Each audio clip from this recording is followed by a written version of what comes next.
Hello hello everyone, Harvard institute Saharanpur में आपका स्वागत है। आज हम शुरू करने जा रहे हैं अपनी इंग्लिश स्पीकिंग की जर्नी। छोटे छोटे कॉन्सेप्ट से शुरू करेंगे, जिसकी शुरुआत होगी डू डज और डिड से। तो बोर्ड पे जैसा आप देख ही सकते हैं, ये एक छोटी सी स्माइली है आपके लिए। Begin the journey with do does did. हो सकता है आपके मन में सवाल आ रहा हो कि डू डज और डिड से ही क्यों शुरू किया। ठीक है, थोड़ा समझते हैं। सुबह जब से हम उठते हैं और रात तक जब तक हम सोते हैं, तब तक हम कुछ ना कुछ करते हैं। कोई ना कोई एक्टिविटी करते हैं, कुछ ना कुछ परफॉर्म करते हैं, कोई ना कोई कार्य कर रहे होते हैं, कोई ना कोई क्रिया कर रहे होते हैं। तो इन सब को हम डू डज और डिड के सहारे बता सकते हैं, जता सकते हैं, समझा सकते हैं। तो आइए शुरू करते हैं, देखते हैं कि डू डज और डिड किस तरह से हम यूज़ कर सकते हैं। क्या होता है डू डज और डिड, इनका मीनिंग क्या है, कैसे यूज़ किया जाए। तो जैसा लिखा हुआ है डू डज डिड, स्पेलिंग तो क्लियर है, सबको समझ में आता है। ठीक है, कमिंग टू नेक्स्ट पेज। अच्छा, बचपन से हम सब पढ़ते आ रहे हैं कि वर्तमान काल, भूतकाल, भविष्य काल, ये तीन ही टाइमलाइन होती है। Present tense, past tense, future tense. हम जो भी करते हैं या बताते हैं या समझा रहे होते हैं, वो इन तीनों टाइमलाइंस पे ही चलता है। या तो पास्ट में होता है, या तो प्रेजेंट में होता है, या तो फ्यूचर में होता है। ठीक है। और एक और चीज़ जो बच्चों को बहुत कन्फ्यूजन होता है कि जैसे सेंटेंस बनाने के लिए हम फॉर्म यूज़ करते हैं मोटा मोटा, subject plus verb plus object. लोगों की समझ में नहीं आता अक्सर कि सब्जेक्ट क्या होता है। तो चलिए सब्जेक्ट को छोड़ देते हैं, हम इसको देखते हैं कि हम इस दुनिया में कौन कौन है। इस पूरी धरती पे या तो मैं हूँ, या तो आप हैं, या तो हम सब हैं। ये तीन ही लोग हैं। ठीक है, इन्हीं को सब्जेक्ट कहते हैं। यही सब्जेक्ट होता है, यही कुछ ना कुछ करता है और फिर आगे जाके बनता है स्टेटमेंट। तो हम देखते हैं कि हम डू डज और डिड कहाँ कहाँ पे यूज़ कर सकते हैं, या पहले इनको देखते हैं कि किन किन सब्जेक्ट्स के साथ में यूज़ करेंगे।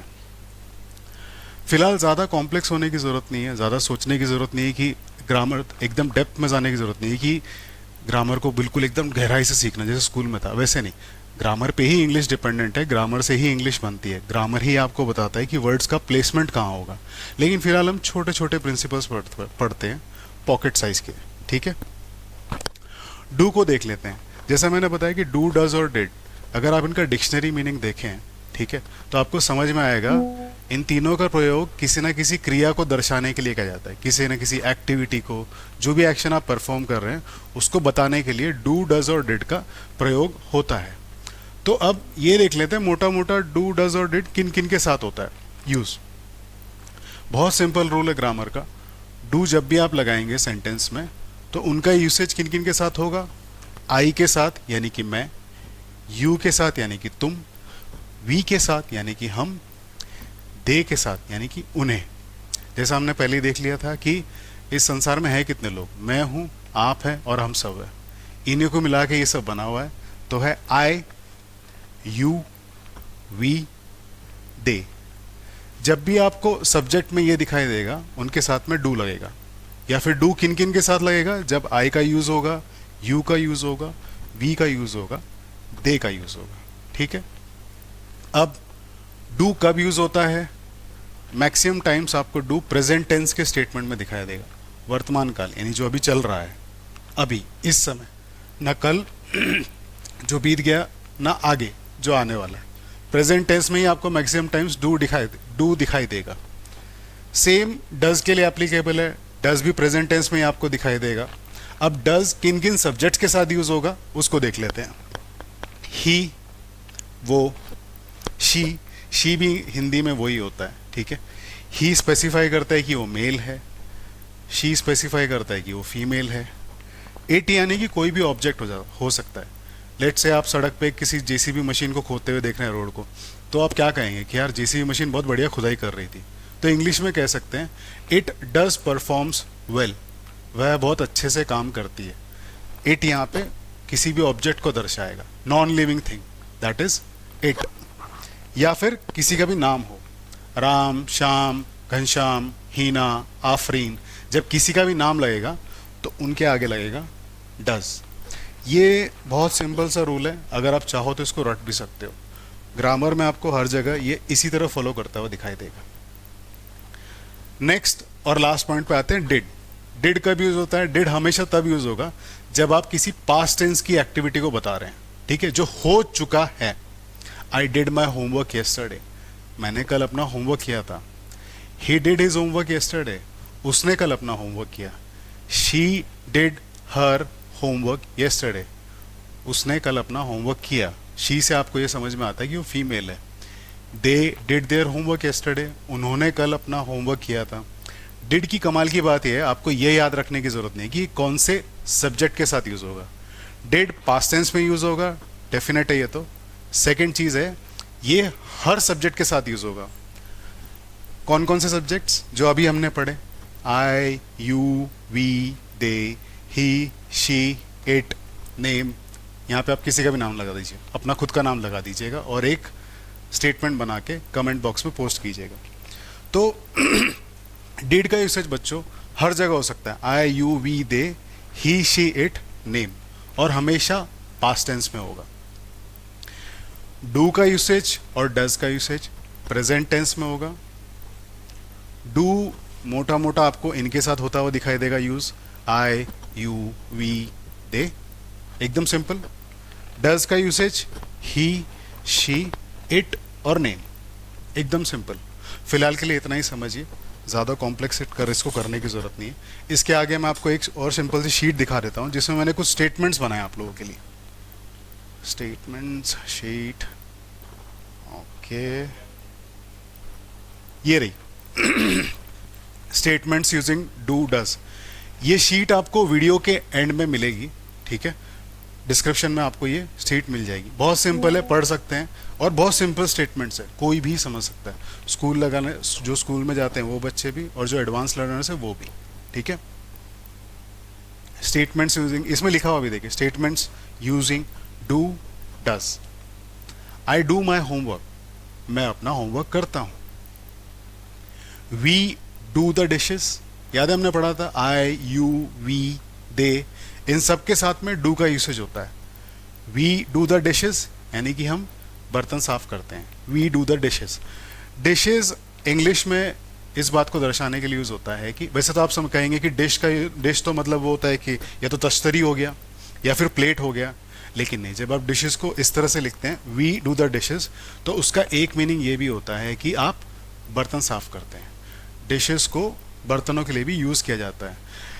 किसी भी वर्ड को बच्चों समझने के लिए सबसे अच्छा तरीका है, कभी भी याद रखना, जब आपको नहीं समझ में आए, डिक्शनरी को अपना दोस्त बनाओ। कुछ भी ना समझ में आए, कोई भी वर्ड लगे कॉम्प्लेक्स है, डिक्शनरी में हर वर्ड का मीनिंग दिया हुआ होता है। हर वर्ड के जितने भी पॉसिबल मीनिंग्स है और उनके सिनोनिम्स है, आजकल तो डिक्शनरी बहुत अच्छी आ रही हैं, और अब तो इंटरनेट का ज़माना है, आप यूज़ कर सकते हैं। कोई भी वर्ड ना समझ में आए, उसको डायरेक्टली गूगल कीजिए, उसके आपको जितने भी मीनिंग्स हैं, ठीक है, वो मिल जाएंगे।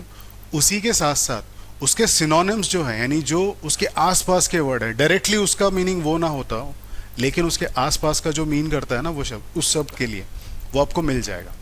इंटरनेट का यूज़ कीजिए, सही यूज़ कीजिए, डिक्शनरी को पढ़िए, ठीक है। Coming back two statements, I do the laundry. Laundry तो हम सबको पता ही है, ठीक है, धोबी की बात नहीं चल रही है, अर्थात कपड़ों को धोना, ठीक है, वॉशिंग मशीन में डालना या हाथों से धोना, थपकी से धोना, जैसे आपको सही लगता हो, जैसा आपको अच्छा लगता हो। आई डू द लॉन्ड्री, मैं कपड़ों की साफ सफाई करता हूँ, I do the laundry. You do the cooking, तुम खाना पकाते हो। कुकिंग वर्ड यूज होता है जब भी आप खाना पकाते हैं, सब्जियां पकाते हैं, चावल पकाते हैं, किसी भी चीज़ को जब आप पकाते हैं, गैस पे, चूल्हे पे, कहीं भी आंच देकर जब उसे पकाते हैं, गर्म करते हैं, तो उसके लिए शब्द यूज होता है कुकिंग, ठीक है। तो you do the cooking. We do the shopping, हम शॉपिंग करते हैं। ऐसे ही डज को देखते हैं, शी डज योगा। हमने देखा था डज का यूसेज किन किन के साथ होता है, ही, शी, इट, यानी कि कोई भी ऑब्जेक्ट, नॉन लिविंग ऑब्जेक्ट, और किसी का भी नाम, नेम। तो शी डज योगा, ठीक है, वही रूल जो हमने पढ़ा था, वह योगा करती है।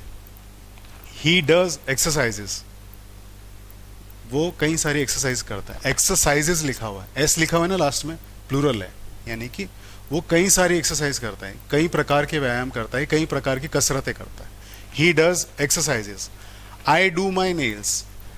अब हो सकता है आप लोगों को थोड़ा सा कॉम्प्लेक्स लग रहा हो, I do my nails, nails यानी कि नाखून, आई डू माई नेल्स यानी कि जब आप नाखूनों को काटते हैं, इनकी साफ सफाई करते हैं, पेडिक्योर मैनिक्योर जो भी आप कह लो, इनकी साफ सफाई, इनकी देख रेख करना is I do my nails. इन्हें कट करते हैं, ट्रिम करते हैं, फाइल करते हैं, तब आप कहते हैं I do my nails. You do the gardening, gardening आप सबको पता है क्या होता है ना, अपने यहाँ जो फुलवारी लगी होती है या छोटा सा बगिया होती है, उसके जो आप देख रेख करते हैं, पौधों को ख्याल रखते हैं, उसे कहते हैं gardening. You do the gardening.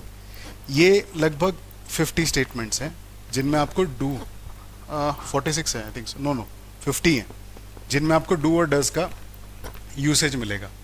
ये शीट आप चिंता मत कीजिए, आपको डिस्क्रिप्शन बॉक्स में मिलेगी आपके रेफरेंस के लिए, आप इसे आराम से बैठ के देख सकते हैं, पढ़ सकते हैं, तो आपको क्लियर हो जाएगा कि डू को कहाँ कहाँ यूज़ कर सकते हैं। क्लियर ना भी हो तो एटलीस्ट थोड़ी सी लर्निंग शुरू होगी कि कहाँ कहाँ पे डू और डज को यूज़ कर सकते हैं। हम आगे खूब पढ़ेंगे, शुरुआत आज हम यहाँ से कर रहे हैं। नेक्स्ट है स्टेटमेंट्स विद डिड। डिड आप किन किन के साथ यूज़ करते हैं? हमने रूल पढ़ा था, डिड सबके साथ हो सकता है, I, you, we, they, he, she, it और किसी का भी नाम। तो आइए देखते हैं। आई डिड माई होमवर्क, मैंने अपना होमवर्क किया। यू डिड योर चोर्स, ठीक है, आपने अपने, ये जो वर्ड है CHORES, ठीक है, मैं इसे चोर से कहता हूँ, शायद हो सकता है इसका प्रोनाउंसिएशन कोर्स हो, ठीक है। तो इसका मीनिंग है कि आपने अपने घर के जो काम करते हैं ना, उन्हें चोर्स कहते हैं, ठीक है। यू डिड योर चोर्स, तुमने अपने घर के काम कर लिए। We did the dishes, dishes फिर से आ गया, वी डिड द डिशेस, हमने बर्तन साफ किए। आई डिड द लॉन्ड्री, मैंने अपने कपड़े साफ किए, जो भी कपड़ों की साफ सफाई का काम था that is laundry, I did the laundry. Again I did my nails, मैंने अपने नेल्स साफ सूफ किए, ट्रिम किए, काटे, जो भी है, आई डिड माई नेल्स। इसको इसी तरह कहेंगे, पास्ट टेंस में, समझ में आ रहा है, ठीक है। Next, she did it with Joy, उसने उस कार्य को खुशी से किया। She did it with Joy. I did my exercises, मैंने अपने कसरतें की। सिंपल है, बहुत सिंपल स्टेटमेंट्स हैं, ये भी लगभग 50 हैं। इसको मैं शीट को डिस्क्रिप्शन बॉक्स में अपलोड कर दूंगा, आप वहाँ से डाउनलोड करके पढ़ सकते हैं। आज के लिए इतना ही, एक बार दोबारा देख लेते हैं हम इसे, जो जो हमने पढ़ा है अभी तक। वेयर इज नोट, ठीक है, हमने पढ़ा डू, डज और डिड। डू किन किन के साथ यूज होगा, यहाँ पे लिखा हुआ है, डज ही, शी, इट और नेम। डिड सभी के साथ, डिड हमेशा पास्ट टेंस, डू और डज हमेशा प्रेजेंट टेंस। अभी एकदम सिंपल है, वीडियो मुश्किल से मुझे लगता है 15 या 20 मिनट की रही होगी, आराम से जब चाहे आप जितनी बार चाहे देख सकते हैं, ये आपको दिखाई देगा वहाँ पे, और डिस्क्रिप्शन बॉक्स से आप शीट को डाउनलोड कर सकते हैं। Thank you so much.